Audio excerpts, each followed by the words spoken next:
പെരുന്നാൾക്ക് കിട്ടിയ മട്ടനൊക്കെ ഫ്രിഡ്ജിലിരിക്കുക. എന്നാൽ വേഗം പോയി എടുത്തിട്ട് വാ, ഒരു അടാർ ഐറ്റം തന്നെ ഉണ്ടാക്കിയേക്കാം.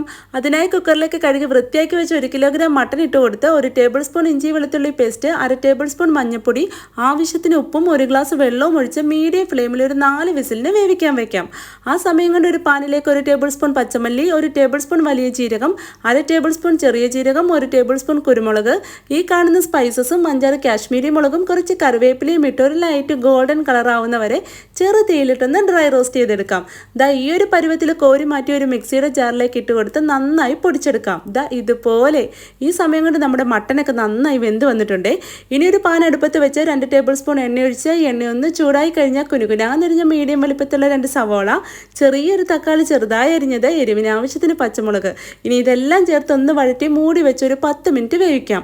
ശേഷം മൂടി തുറന്ന് 1/2 ടീസ്പൂൺ മഞ്ഞൾപ്പൊടി, 1/2 ടേബിൾ സ്പൂൺ കാശ്മീരി മുളക് പൊടിയും ചേർത്ത് നന്നായി ഇളക്കി വഴറ്റി ഇനി ചെറുതായി നുറുക്കി കുറച്ച് കാഷ്യൂ നട്ട്സും കൂടി ഇതിലേക്ക് ചേർത്ത് കൊടുത്ത് നന്നായി മിക്സ് ചെയ്തതിന് ശേഷം നമ്മൾ നേരത്തെ വേവിച്ച് വെച്ച മട്ടനും കൂടെ ചേർത്ത് ഇളക്കി വഴറ്റി ആദ്യം പൊടിച്ചു വെച്ച മസാലക്കൂട്ടും ചേർത്ത് തുറന്ന് വെച്ച് ചെറു തീയിലിട്ട് വെള്ളമെല്ലാം വറ്റി മട്ടനിലെ നെയ്യൊക്കെ തെളിഞ്ഞ് ഒന്ന് ഡ്രൈ ആയി വരുമ്പോൾ ഒരു പിടി കറിവേപ്പിലയും ഒരു പിടി മല്ലിയിലയും ചേർത്ത് വഴറ്റി തീ ഓഫ് ചെയ്താൽ അടിപൊളി അടാറും മട്ടൻ ചുക്ക റെഡി.